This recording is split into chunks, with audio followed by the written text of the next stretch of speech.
Hola a todos, muy buenos días. Aquí estamos en un nuevo episodio de Político con Paris Montplet. Esta vez estamos con Javier Aroca, el cual es licenciado en Derecho, Antropología y en los Estudios Árabes por la Universidad de Sevilla. Es exmiembro del Partido Andalucista. Ha desempeñado cargos como viceconsejero de Turismo y Deporte de la Junta de Andalucía y actualmente es analista político en la cadena SER y colaborador en muchos medios de comunicación, como el diario.es y el periódico. Pues tras esta breve presentación, pasamos con las preguntas. La primera de ellas, vamos a ver un caso de bastante actualidad, el caso de la investigación contra el novio de Isabel Díaz Ayuso, Alberto González Amador. El día 12 de marzo, concretamente, se hace pública la denuncia de la Fiscalía Provincial de Madrid contra Alberto González Amador y hasta aquí la gente diría, ¿y quién es este hombre, no? Pero claro, si le añades el factor de que es miembro de la presidenta de la Comunidad de Madrid, nos lleva hasta donde nos encontramos a finales de enero y lo que queda. Bueno, que todo esto es necesario, ¿no? ¿Tú crees que, eh, bueno, quién le enmarañó en su opinión y con qué propósito, ¿no? O sea, ¿quién fraguó todo este caso? ¿Tú ves que alguien filtró el correo del novio? ¿Cómo lo ves? ¿Qué opinión te debe? Mira, yo realmente pienso que todo el entramado que se ha formado en torno a todo este caso es como se dice en mi tierra, un churretazo de tinta. Me da igual. Sí, es un símil para la mar, ¿no?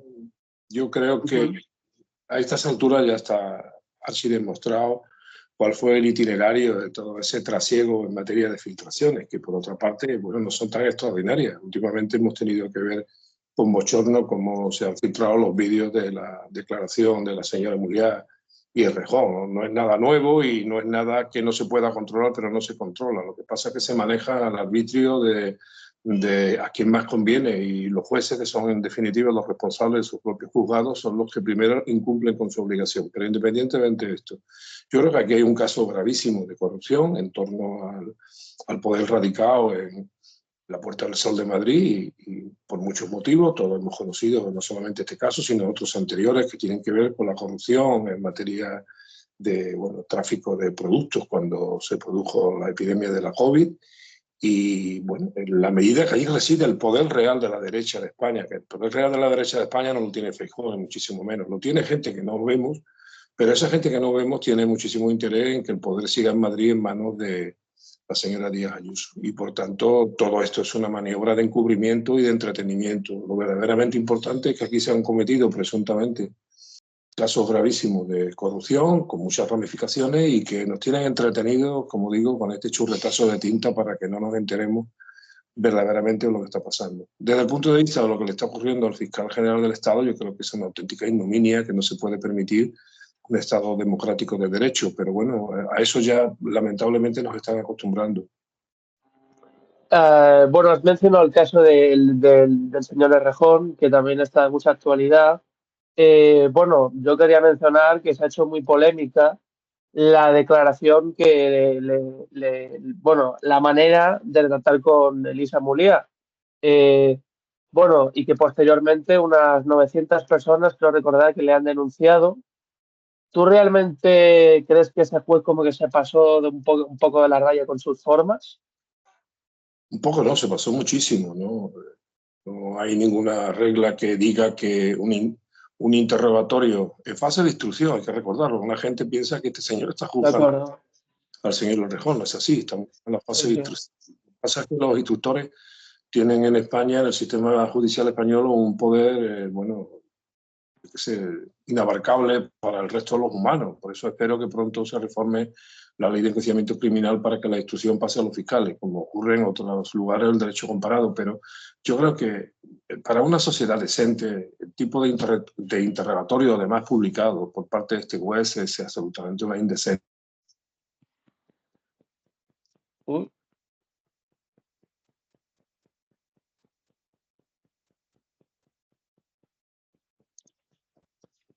Javier, ¿sigues ahí? De casi reclamaciones. Yo tengo muchísimas dudas porque el Poder Judicial cada día se demuestra más corporativo y ya yo creo que con este caso ha tocado fondo. Creo que ya esto es absolutamente insoportable y además es malo desde el punto de vista de lo que es la justicia, porque yo creo que este señor ya ha viciado el proceso, porque el papel que juega cada uno de los dos, en este caso la denunciante y el denunciado, queda en un segundo plano en relación con el tipo de interrogatorio que se le ha hecho. Entonces yo creo que este caso habría que solventarlo por otras maneras distintas y, si fuera posible, y sus señorías lo consideran oportuno, apartar a este señor del caso. Otra cosa sería incluso apartarlo de la justicia, porque una justicia democrática, no digo ni más. Claro.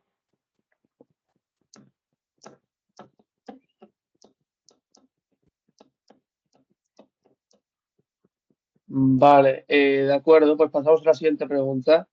Bueno, volvamos al caso de, bueno, vamos a hablar del juez Javier Hurtado, ¿no? Ahora el camino de un fiscal general y dos fiscales más están bajo sospecha y añaden algunos medios que el que les cita, el juez Javier Hurtado, es conocido en causas que están vinculadas al Partido Popular e incluso utilizó su voto particular como juez para no citar a Mariano Rajoy como testigo. ¿Qué opinas de este hecho? Yo creo que es un caso clarísimo de lawfare o de persecución política judicial. Bueno, los jueces tienen, los que tienen el mejor conocimiento de todas las artimañas y todos los artilugios procesales y pueden incluso presentar ante compañeros de profesión que no se atreven tampoco a decir más allá de estos son comportamientos irregulares o anómalos, porque los jueces nunca se pisan la toga entre ellos, pero yo creo que es un caso gravísimo de lawfare o de guerra sucia judicial. Y independientemente de lo que le pase al fiscal general del Estado, que yo creo que no debería de pasarle nada en razón de las pruebas apabullantes de sucesivas declaraciones sobre lo que verdaderamente ocurrió. Yo creo que independientemente de eso, la justicia, los que tienen ni más ni menos que en su representación y su ejercicio, el poder judicial del Estado, deberían de reflexionar sobre el papel que quieren jugar en una sociedad democrática. Creo que hasta ahora hay jueces excelentes, no voy a decir yo que todos sean de la misma. Claro. Digamos, ¿no? Pero los propios jueces y sus instituciones, en este caso el Consejo General del Poder Judicial, pero también las propias asociaciones judiciales y los jueces individualmente, porque cada uno individualmente es el poder judicial del Estado, deberían de adoptar otro tipo de comportamientos, no solamente estéticos, sino también jurídico-democráticos, ¿no? Siempre digo, y lo voy a repetir otra vez, porque no me cansaré nunca como demócrata que soy, que una justicia democrática en un país es imposible sin jueces demócratas. Fíjate tú que las primeras, y todavía existe una, asociaciones judiciales en España, los primeros conatos de asociación de profesionales de la justicia siempre utilizaban el adjetivo democrático, justicia democrática, para jueces y jueces, para la democracia. Pero es que puede haber jueces que no sean demócratas y puede haber una justicia que no sea para la democracia en una sociedad democrática. Bueno, pues se lo respondan ellos mismos, ¿no? Pero las experiencias históricas son desalentadoras. Espero que los jueces de verdad reflexionen porque son importantísimos. Son la última trinchera en materia de la democracia. Vale, de acuerdo. Pasamos a la siguiente pregunta, que también tiene mucha relación con lo que estabas comentando. ¿Tú realmente crees que tener como objetivo a familiares de políticos o familiares de cualquier grado, ¿no? Ya saben, la esposa del presidente del gobierno, el hermano del presidente del gobierno, David Sánchez, el padre o el hermano de Ayuso y hoy su pareja, ¿esa política es correcto políticamente? Espérate un momentito, hombre, que no sé qué ocurre. ¿Qué ocurre? Vengo de la oficina de la maestranza. Sí. ¿A usted le falla el portero electrónico también, que me ha dicho? Sí, sí, pero perdón un momento. Es que ahora mismo no puedo, me estoy entrando en directo, dentro de media hora, ¿vale? Vale. Lo siento, nunca me había pasado, vamos, que irrumpa. Nada. Además, Tranquilo. estaban llamando violentamente, entonces ya me he preocupado, digo, si es que la policía... A ver si va a ser algo importante, ¿no? La policía escuchando esto, no sé. Perdona. No sé si lo podrás. Bueno, te vuelvo a plantear la pregunta. Si no, no me importa que sea.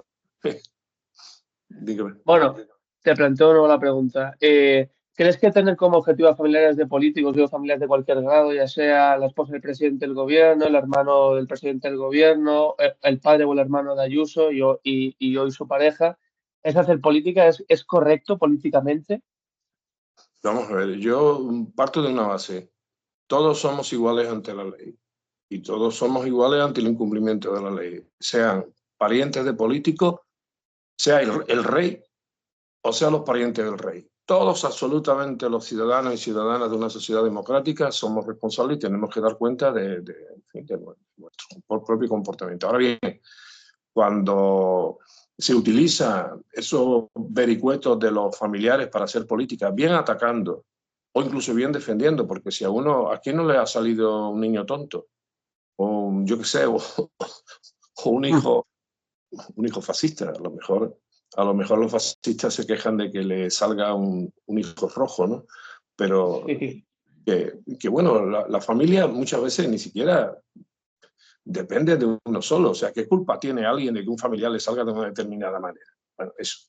Pero en este caso, evidentemente, yo creo que en la medida de que cada día que va pasando de la legislatura ven menos, no diría vulnerables, sino ven con más desaliento los ataques constantes al gobierno y a su presidente para tumbar al gobierno, evidentemente recurren a otras estrategias, como son en este caso atacar a las familias o atacar a los allegados o atacar sus circunstancias, que muchas veces ni siquiera pueden ser familiares, sino algo que le toca. En este caso vuelvo a retroceder en la pregunta que me hacías anteriormente. Cuando atacan al fiscal general del Estado, no están atacando al fiscal general del Estado, que en cierto sentido es uno de los suyos.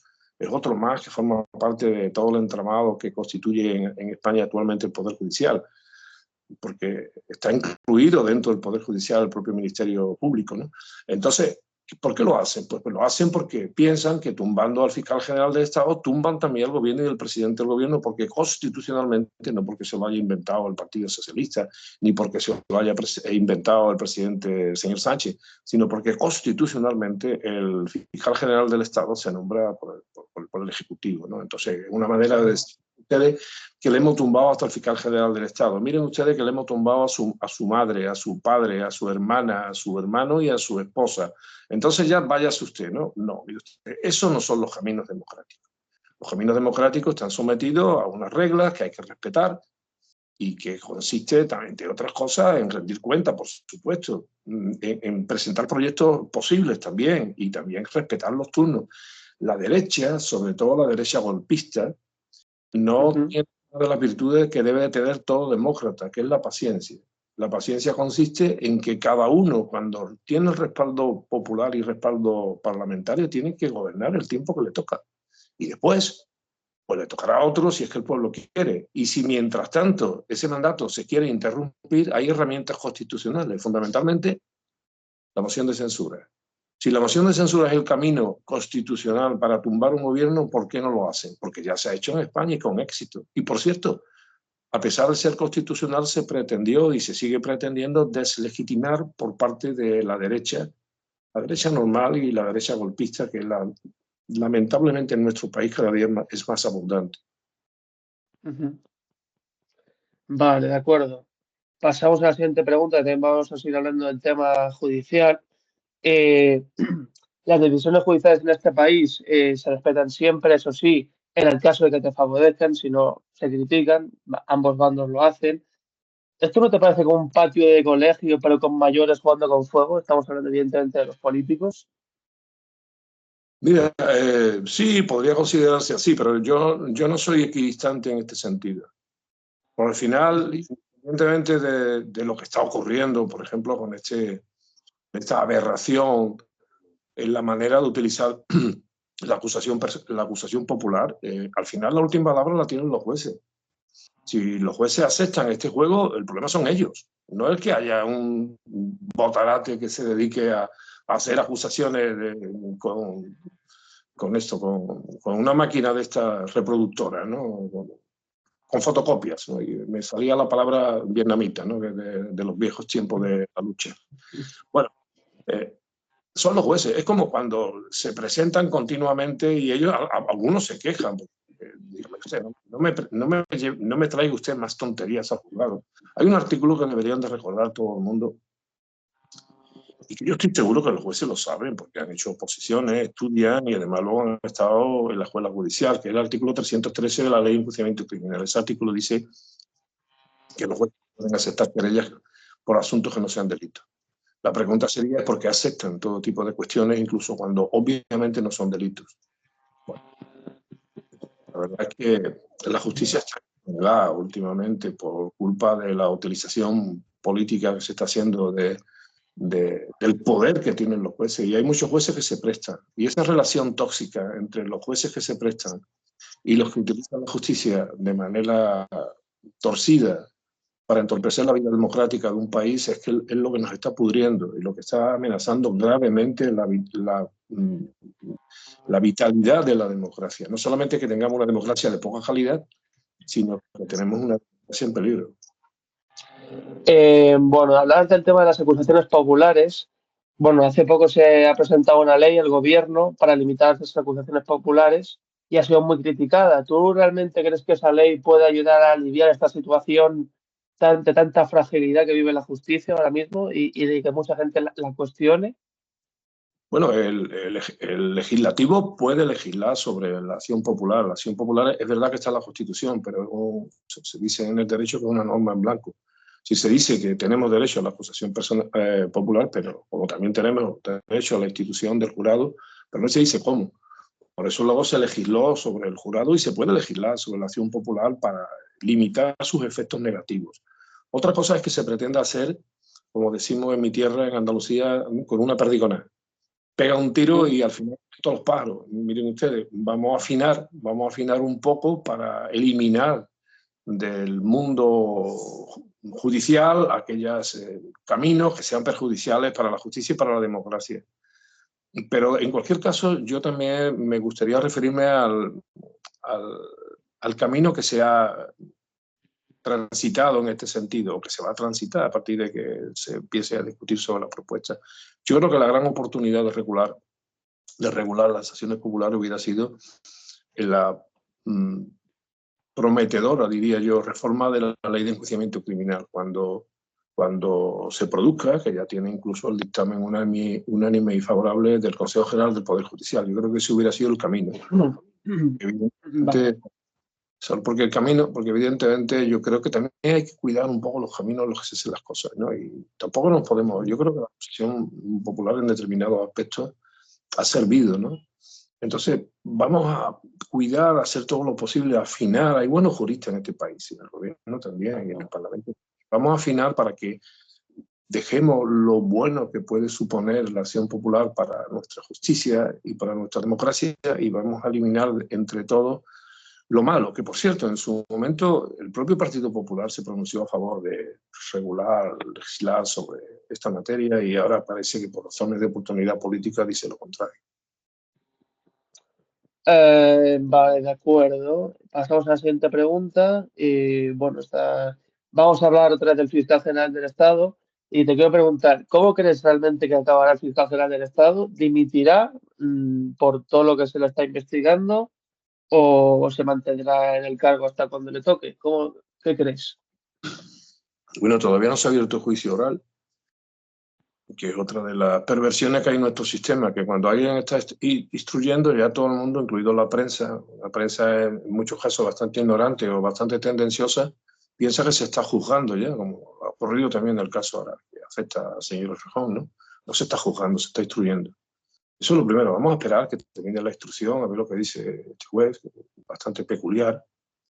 Y entonces estaremos en condiciones de ver exactamente en qué va a consistir todo esto. De momento tiene mala pinta. Tiene mala pinta desde el punto de vista, parece un acto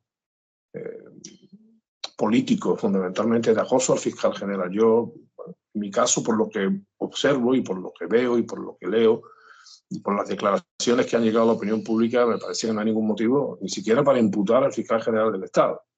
Y otra cosa, porque una de las que ha hecho ha sido cumplir con su propia obligación, y esa obligación está en el propio estatuto orgánico del Ministerio Fiscal.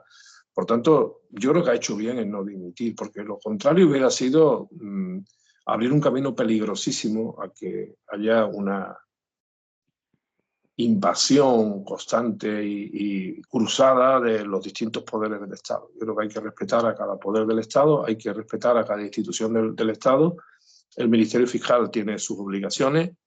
Las causas de dimisión o de cese del fiscal general del Estado están tasadas en su estatuto orgánico y no se deberían de organizar este tipo de cacerías para eliminar enemigos políticos, como en este caso. Yo vuelvo a insistir que aquí el objetivo no es el fiscal general del Estado, o que pudiera caer en el camino, sino el objetivo es el propio gobierno y concretamente la figura de su presidente, el señor Sánchez. Bueno, al igual que con el caso de Begoña Gómez, yo pienso igual que tú, ¿no? Es como, digamos, un puente para llegar a tumbar al presidente del gobierno, pero bueno, es lo que... Sí, pero este caso es un caso bastante similar y significativo. Otra cosa que yo piense, que los políticos serios de este país, que supongo que habrá algunos, ¿no?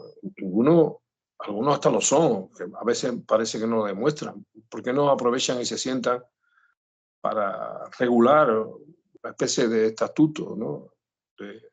En este caso de la familia del presidente del gobierno, ¿no? Pues para que no puedan ocurrir este tipo de cosas, que establezca un régimen de incompatibilidades. Después está también el arte y el estilo de cada uno. Cada uno, como decimos aquí, y su cauná. O sea, yo no haría cosas que veo que otras personas hacen, pero eso no significa que sean delitos. Pueden ser cosas de mal gusto, pueden ser cosas inconvenientes, pueden ser cosas inapropiadas, pero otra cosa es que sean delitos. Y tanto para lo que sea delito, que no hay que regular nada porque ya está en el Código Penal o, en fin, o la legislación que sea aplicable, como para lo que no sea delito, convendría que tuviésemos muy claro qué es lo que se puede hacer y lo que no se puede hacer. Y esto, por ejemplo, lo haría extensivo hasta la propia monarquía, ¿no? Que todavía estamos pendientes de un estatuto de la monarquía que regule bien qué es lo que pueden hacer y no pueden hacer, sobre todo, aparte de la inviolabilidad, para que no se den conductas inadecuadas y poco ejemplares como la que ha venido desempeñando el anterior monarca Juan Carlos I, hoy rey honorífico. Vale, de acuerdo. Pasamos a la siguiente pregunta. También es, bueno, vamos a hablar de un hecho que ocurrió creo que hace una semana, más o menos. ¿Por qué crees que en todos los foros organizados por la derecha, no hablo de las formaciones políticas, sino de medios de comunicación o grupos financieros, acude un expresidente del gobierno socialista para junto a un expresidente del gobierno del PP lanzar dardos contra Pedro Sánchez? Bueno, yo quisiera pensar que es un asunto ya de despecho, ¿no? Uh-huh. Pero yo qué sé, no sé si esto tiene un análisis político o tiene un análisis médico, no lo sé, lo digo, sí, médico no en el sentido ofensivo de la palabra, ¿no? Sí, en el sentido de algunas disciplinas de la medicina, ¿no? La psicología, en fin, sí. Incluso la psiquiatría, ¿no? Yo creo que el señor González está interpretando un papel absolutamente deleznable, ¿no? Por supuesto que tiene derecho a decir lo que le dé la gana y más sobre su partido, pero además tiene un estatus que le permite hablar no solamente con libertad, sino con cualquiera dentro de su propia organización, pero lo que está haciendo es ponerse al servicio de todo el arsenal armamentístico de la derecha más rancia para atacar a su...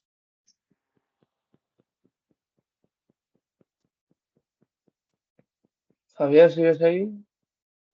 Sí, Vale, entran llamadas. vale, de acuerdo. Esto no las limita. Bueno, estaba diciendo eso, que juega un papel absolutamente lamentable, lo cual hace que se disparen y salten todo tipo de reflexiones, ¿no? Una de ellas, que especialmente este fin de semana con unos amigos hablábamos de este asunto y algunos decían, bueno, ¿no será que Felipe González siempre ha sido así y nos tenía engañados? No voy a entrar en otro tipo de reflexiones conspiratorias, ¿no? Pero, sí.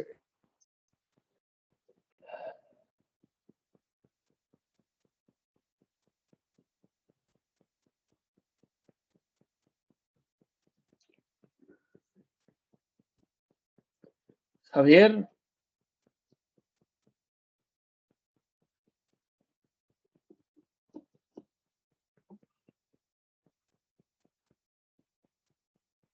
Javier, ¿sigues ahí? Responsabilizarse. Bueno, me vinieron a la mente algunas circunstancias, como por ejemplo el papel que él desempeñó en los GAL, o el papel que le tocó jugar también en algunos asuntos gravísimos de corrupción, como el señor Roldán o el hermano de su vicepresidentísimo, el señor Alfonso Guerra, y desde el punto de vista de compadecirse con su propio programa electoral, el papel que jugó en la incorporación definitiva con armas y bagaje, nunca mejor dicho, a la OTAN, ¿no? Claro, con ese arsenal histórico, uno debería de ser más prudente, sobre todo cuando tiene una cierta edad, no porque yo no soy edadista, entre otras cosas porque estaría luchando contra mí mismo, ¿no? Que también tengo una edad, sino porque la edad lo que te hace es acumular tantas experiencias que en teoría deben de hacerte más prudente. A lo mejor la juventud, por definición, bueno, porque necesitamos también la aventura de los jóvenes, pues es más imprudente. Y esa imprudencia muchas veces es positiva, ¿no? Porque al final los grandes cambios vienen de esos riesgos que asume la gente más joven, ¿no? Esas aventuras, ¿no? Pero este hombre no está ya para aventuras ni para riesgos. Yo creo que él debería de valorar muy bien qué es lo que significa el progreso, el no progreso, la democracia, la estabilidad, y creo que él no la valora, aparte que luego, pero esto ya le corresponde a sus amigos y a su familia, si él que él quiere. Hay un componente estético que también debería de valorar. La estética es muy importante en la vida. Cuando uno se le afloja las costuras, más vale que vaya al sastre y que se las cosan pronto. Porque si no va con fundillo por la calle y que va con en fin, desaliñado. ¿Crees que Felipe González podrá terminar expulsado del PSOE por sus opiniones contrarias al partido en muchas ocasiones? Yo espero que no lo expulsen. Yo simplemente, lo que me gustaría es simplemente que lo ignoren, que no lo tengan en cuenta, que es lo que más daño le hace a él, que no lo tengan en cuenta, que lo ignoren. Yo creo que Felipe es un traficante del poder, entiéndaseme lo que digo, es decir, eso es un intermediario. Y él en su última vida pues ha vendido como poder de intermediación el poder que él tiene dentro del Partido Socialista, lo que tenía, es decir, bueno, déjame que yo esto lo arregle. Pero es que ahora no tiene que arreglar nada y por tanto no se le puede hacer ningún encargo de sus mayores. No le pueden decir, por ejemplo, oye, contrólame eso del impuesto sobre las energéticas, que nos hace mucho daño. Entonces él ya no puede hacer eso. Entonces está muy frustrado. Pero esa frustración se está desplegando públicamente ahora más porque la prensa está más definidamente en contra de Pedro Sánchez. Pero esa manera de conducirse del señor González estalló a partir del triunfo del señor Rodríguez Zapatero, que es su verdadero némesis. O sea, a quien no soporta de verdad es a Rodríguez Zapatero. Vale, de acuerdo, pues vamos a seguir hablando de Felipe González. Es una pregunta muy corta. ¿No crees que, bueno, una persona como él, que es una figura de la historia de España, no debería ser más cauto a la hora de sus opiniones contrarias al Partido Socialista y a Pedro Sánchez? Sí, sí, lo creo. Vale, bueno, pues nada, pasamos a la siguiente pregunta. Bueno, el señor González criticó el cambio de criterio del gobierno de Pedro Sánchez en el asunto de la amnistía a los condenados por el juicio del proceso. Sánchez dijo que esto lo hacía por el bien de España. ¿Qué opinas acerca de la actitud del señor González en este aspecto? ¿Qué opinión te debe? Mira, me gustaría, no tengo una relación de proximidad, ni muchísimo menos con él, pero esto lo digo desde el punto de vista dialéctico. Imaginativo, por tanto. Me gustaría preguntarle, él que se considera un hombre de izquierda, además de una izquierda moderada, por ejemplo, muy parecida a la izquierda del Partido Demócrata en Estados Unidos. Me gustaría preguntarle qué opina de los indultos del señor Biden. A ver qué opina, ¿no? Porque incluso qué opina de los indultos del señor Trump cuando ha llegado al poder. Hombre, lo digo porque él es un hombre internacional y sabe el valor político de un indulto y el valor político de la amnistía.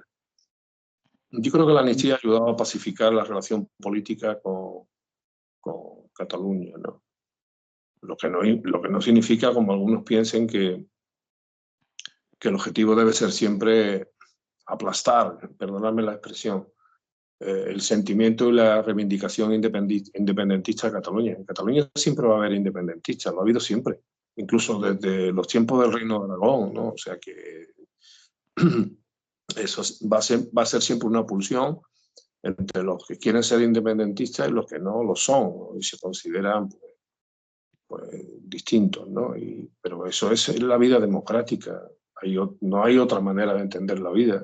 Y, bueno, no sé, señor González, yo creo que seguramente, porque yo le reconozco su talla política. Yo creo que seguramente si a él le hubiera tocado, también le hubiera dado la amnistía. Vamos, hubiera intentado apoyar una ley de amnistía para los independentistas catalanes. Ya tuvo un papel importante en su momento, tanto en Cataluña como en el País Vasco. Lo que pasa es que él anduvo otras trochas más peligrosas, ¿no? En vez de seducir a sus enemigos, los intentó aplastarlos. Y por eso se dice, no lo sé si será verdad o no, se dice que él era el señor X del GAL, pero yo no lo sé. Yo no creo que sea verdad.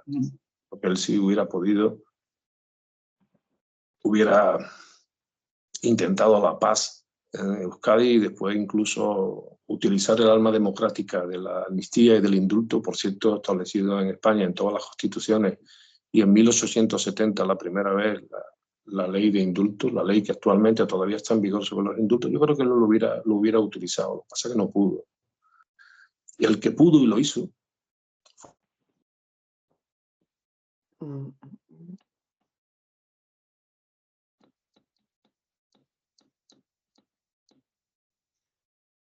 Javier, ¿sigues ahí?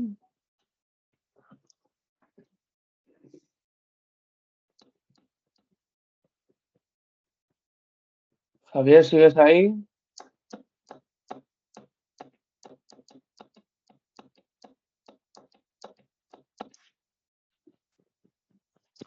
Ay.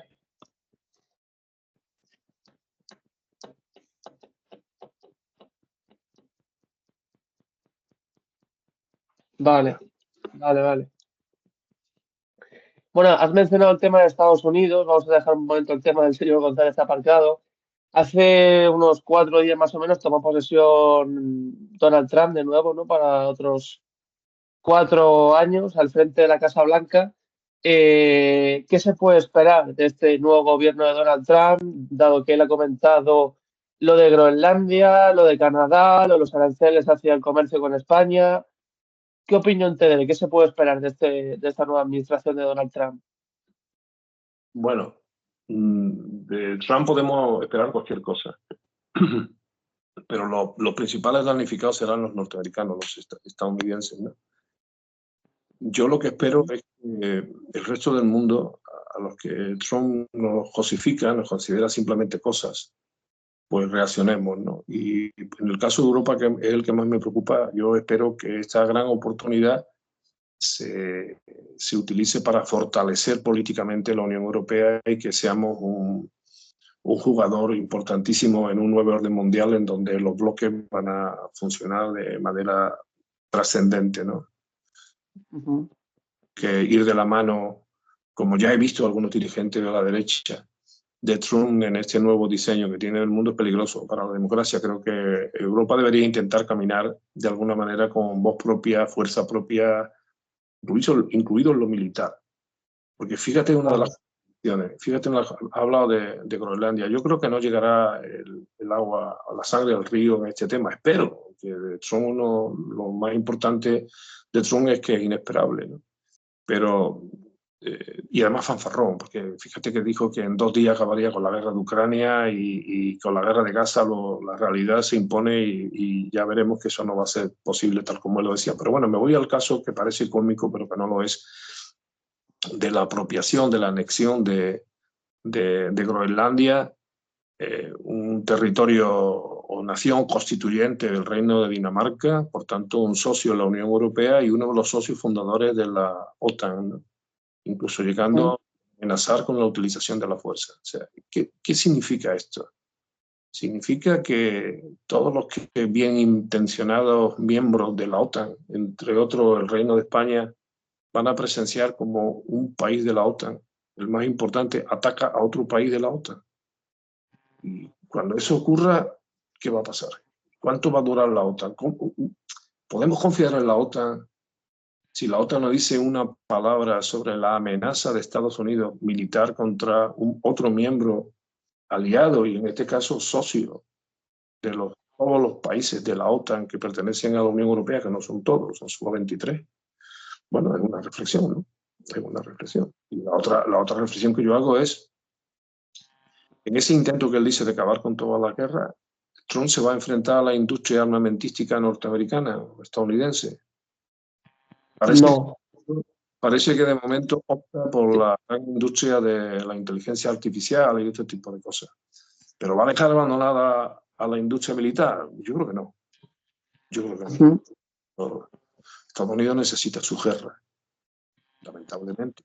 Pero si los occidentales, sobre todo los demócratas, no hemos aprendido todavía la lección. Mira, fíjate, ahora se cita constantemente el caso de China, que es la verdadera obsesión de Trump, no es Europa, la verdadera obsesión es... Yo no conozco que haya invadido ningún país del mundo, nunca. Vale, de acuerdo. Mencionabas también el tema de la inteligencia artificial. Bueno, hace pocos días se ha dado a conocer que ha habido un pacto entre las 3 empresas de inteligencia artificial más grandes de Estados Unidos, junto con el gobierno, ¿no? Y aparte la entrada del propietario de X en el gobierno de Estados Unidos, Elon Musk. ¿Qué papel crees tú que puede jugar Elon Musk en el gobierno de Estados Unidos? Y también, bueno, hace pocos días hubo una polémica con un saludo que hizo en un discurso, al acabar un discurso suyo. ¿Realmente crees que hizo un saludo nazi al acabar ese discurso? Yo claro que lo creo, es que hay que hacer un croquis o qué. Claro que hizo eso. Otra cosa es con la intencionalidad de que lo hiciera, ¿no? Pero evidentemente si en algo se ha destacado, no ahora que está en el gobierno de Trump y se ha visto abiertamente su relación con él, sino mucho antes. ¿Qué se creía la gente que estaba haciendo Elon Musk cuando irrumpió en la política brasilera y se noticia de aquel país, la Lula da Silva? ¿Qué pensaba la gente que estaba haciendo Elon Musk cuando se enfrentó al gobierno australiano y acusó de fascista? ¿Qué piensa la gente que estaba haciendo Elon Musk cuando irrumpió tras ganar las elecciones en el Reino Unido, alentando las revueltas de la extrema derecha contra los inmigrantes en el Reino Unido? ¿Qué cree la gente que está haciendo ahora enfrentándose a Scholz, que está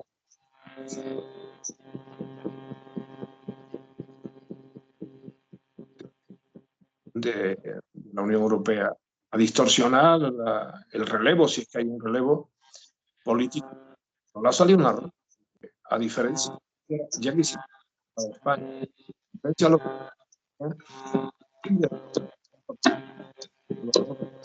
probablemente institutos de los socialdemócratas ya se hacen frente y de su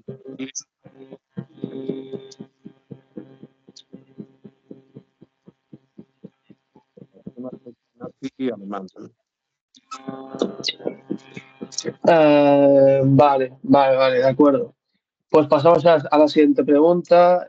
Bueno, volvamos al tema de Felipe González, una cosa que hemos comentado anteriormente, sobre los diferentes eslóganes que utilizó en relación a la adhesión de España a la OTAN. Bueno, en un principio se mostró contrario a la adhesión de España a la OTAN, el cual fue su eslogan de campaña, ¿no? No a la OTAN en el año 1982. Aunque lo firmó la heredera de Leopoldo Calvo Sotelo, ¿no? Para entrar en la OTAN. 4 años después, en las elecciones del año 1986, su eslogan era sí a la OTAN por el bien de España. Yo encuentro una similitud, ¿no? Entre las 2 campañas. Bueno, aunque hay una gran diferencia, ¿no? En el término de, bueno, eran totalmente contrarias, ¿no? No a la OTAN ni sí a la OTAN. ¿Qué opina de tanta falta de memoria que tiene mucha gente, ¿no? Con respecto a la figura de Felipe González y cómo cambió de posición tan rápido en temas como en algo tan importante como lo es la OTAN? Bueno, la gente olvida de manera selectiva, pero aquello tuvo mucha trascendencia desde bueno, mucha trascendencia incluso en el nacimiento de la mentira. Ahora parece que las mentiras han salido ahora, pero las mentiras siempre se han utilizado en política y siempre pasa que ahora con las nuevas tecnologías quizás se potencien más. Por ejemplo, una de las grandes mentiras que se contaron en aquella época era de que si no entrábamos en la OTAN, nuestra pertenencia a la UE hubiera sido imposible. Mentira. Es mentira, porque de hecho hay actualmente algunos países que no pertenecen a la OTAN: Irlanda, Austria, Chipre, Malta, y hasta hace poco ni Finlandia ni Suecia pertenecían a la OTAN. Por tanto, aquello fue una gran mentira. Pero el objetivo fundamental era cumplir, digamos, un programa de intenciones que tenía el señor González, siempre muy vinculado a Estados Unidos, ¿no? Yo creo que lo consiguió. Hizo, como tú bien dices, continuó hasta el 100% la integración que ya anunció Calvo Sotelo. Pero yo creo que el principal problema de aquel momento trágico, en mi opinión, de Felipe González, que fracturó de manera definitiva a la izquierda. O sea, era mucha izquierda para él. Y él, gracias a ese movimiento, dividió a la izquierda entre los que o bien eran atlantistas o bien consideraba que era un mal menor, porque aquello, el hecho de que estemos en la OTAN, a lo mejor ya nos vacuna contra el golpismo militar y bueno, más vale así, era la democracia o lo posible. Y aquellos otros que pensaban que no, que España tenía que comportarse en el mundo con un estatus más neutral, no alineado, una izquierda, llamémosla entre comillas si quieres, más pura. Y aquello fracturó definitivamente a la izquierda. Hubo una izquierda que se involucró mucho en aquel referéndum de manera importante y que rompió prácticamente para siempre con la opción de izquierda, llamémoslo así, que ha representado entonces y que sigue representando hoy el Partido Socialista. Vale, siguiendo con lo que estás comentando, actualmente tú estás a favor del papel que juega España en la OTAN, de que España pertenezca a la OTAN, ¿o crees que con los últimos acontecimientos que se están dando con lo de Estados Unidos, como que no sirve para tanto? ¿Qué opinas? A mí no me gusta la OTAN, no me ha gustado nunca y no me gusta, entre otras cosas, porque me gusta con la gente que cumple, ¿no? Y la OTAN, podemos empezar por el hecho que no cumple ni siquiera el preámbulo de su texto fundacional y el artículo 1, no lo cumple. Después el papel, bueno, ya estamos viendo, es un papel subordinado a los intereses de una manera de entender el mundo, fundamentalmente la visión que tienen los norteamericanos, y eso no es bueno, no ha sido bueno para Europa y además lo hemos demostrado. Gracias a la OTAN hemos tenido un conflicto, llevamos por el segundo, hemos tenido un conflicto bélico en el mismo corazón de Europa, después de la Segunda Guerra Mundial. Es que la OTAN ha llegado a bombardear o patrocinar el bombardeo de Belgrado, que no nos acordamos ya de eso. Tanto a mí la OTAN no me gusta, pero aunque sí entiendo que en el juego actual el desarme absoluto es prácticamente imposible. Por eso yo defiendo el que haya una Europa de la defensa, ¿no? Creo que Europa debería de caminar hacia una Europa que está, por cierto, en los tratados fundacionales y después están los textos sucesivos de la Unión Europea y que nos permita pues una mayor independencia con respecto. El hecho de que 23 de los 27 actuales, de los 27 miembros actuales de la Unión Europea pertenezcan a la OTAN es una disfunción. Queramos o no queramos, nos da una dependencia tremenda. Una pregunta que no es ideológica, es simplemente, no sé cómo decir, georretórica.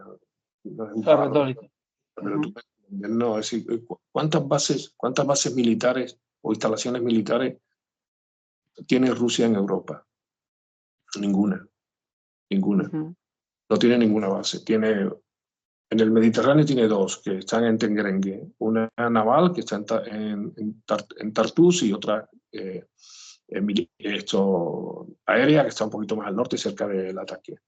Esas son las bases que tiene Rusia y que ahora con el golpe que se ha dado en Siria pues están en peligro. Pero es que Estados Unidos mantiene todavía 275 entre bases e instalaciones militares en Europa. Es que, y han pasado ya muchos años desde la Segunda Guerra Mundial, ¿eh? y la Unión Soviética ha desaparecido. Pues es una relación, yo sigo amando a la paz, ¿no? Y pienso que no hay ningún conflicto que no resista una mesa con una buena botella de vino. Pero claro, si detrás de todo este tipo de relaciones lo que hay una industria armamentística poderosísima que tiene que vender todos los días pues, toneladas de veneno, pues claro. No. OTAN no, yo sigo en el no. Entonces, es el primer eslogan. Vale. Mencionabas el tema de Siria hace un momento. ¿Crees realmente que con la caída de Bashar al-Assad y la entrada de al-Jolani al frente de la nueva Siria va a haber por fin un mínimo de coherencia democrática en Siria o se va a instalar un gobierno similar al que hay en Afganistán que tiene oprimidas a las mujeres y a todos los colectivos vulnerables? Muy breve. Se han ido las potencias militares de Siria a partir del golpe de Estado de estos terroristas, de esta gente. Se han ido ya los americanos, se han ido los turcos, se han ido los israelíes. No se ha ido nadie. Luego, por tanto, eso es un estado títere, ¿no? Que no tiene ninguna virtualidad ni tiene ninguna autonomía. Otra cosa son las libertades. O sea, es muy difícil predicar libertades de quien no las defiende. Siria es un país maravilloso, un país plural, pluriétnico, plurireligioso, con un acervo cultural milenario, con ciudades como Alepo, en donde se dice que nació y está enterrado Abraham, es decir, un país absolutamente maravilloso, en donde los cristianos han podido, de varios grupos, han podido vivir perfectamente, con musulmanes también de varios grupos, y todo eso está en peligro.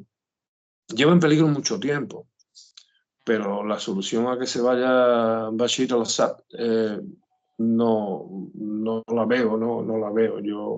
Otra cosa es que dijéramos, bueno, había que acabar con el dictador, ya se ha acabado y ahora se abre un proceso constituyente que dará como resultado unas elecciones libres en donde los sirios, los que están y los que tuvieron que irse, puedan votar y además vamos a respetar sus fronteras, vamos a respetar el uso de sus recursos, que esto es un tema del que nadie habla, y aquí no estoy hablando de petróleo, estoy hablando de agua, que va a ser la próxima materia de los grandes conflictos mundiales, y el agua, bueno, pues tiene mucho que ver con la inestabilidad siria. Vale, pues ya pasamos a la última pregunta. Vamos a hablar ya por último de política nacional. Tenemos uno de los parlamentos más fragmentados de la historia de España. ¿Qué crees que van a hacer los partidos? ¿Sentarse a hablar y frenar este despropósito en el que estamos ahora mismo en la política española, que no lleva nada positivo, o continuar hasta ir recogiendo cada vez más cadáveres políticos? Antes de contestarte, te voy a decir una cosa. Primero, la fragmentación del Parlamento de España es natural, como la fragmentación de los parlamentos de las comunidades autónomas. Es natural. ¿Por qué es natural? Porque es lo que dice la ciudadanía de este país de manera democrática. O sea, no es una fragmentación que nos la haya mandado el demonio. No, mire usted, esto es fruto precisamente del pluralismo de España. Y además, fíjate que en el caso del Parlamento Central, del Congreso de los Diputados, se da la circunstancia que todo conspira, desde toda la legislación que se aprobó a partir de 1978 con la Constitución Española, todo conspira a favor del bipartidismo. Y a pesar de eso, los españoles dicen no. Ya han dicho hace mucho tiempo que no al bipartidismo. Al bipartidismo desde el punto de vista de sus resultados luego en la composición del Parlamento. Otra cosa es que luego los dos partidos mayoritarios siguen mandando muchísimo, eso por supuesto. Luego, por tanto, lo que hay que aprender, sin estridencia, sin crispación y sin malas artes, el sentido plural de la política en España. Entonces, en España no se puede hacer política sin tener en cuenta una parte que, por ejemplo, que está a la izquierda del PSOE. No se puede hacer política sin contemplar los intereses de aquellas comunidades autónomas que tienen un sentido histórico de su papel y que tienen un papel importante, me estoy refiriendo singularmente al Vasco y a Cataluña. Ojalá pudiera decir lo mismo de Andalucía, pero de momento se ha dado en pocas ocasiones. Y eso es la realidad política en España. Que aparte dice una cosa solemnemente en la como el Senado en la territorial, pero después no cumple. Y no lo cumple a mí, porque dice somos todos muy constitucionalistas.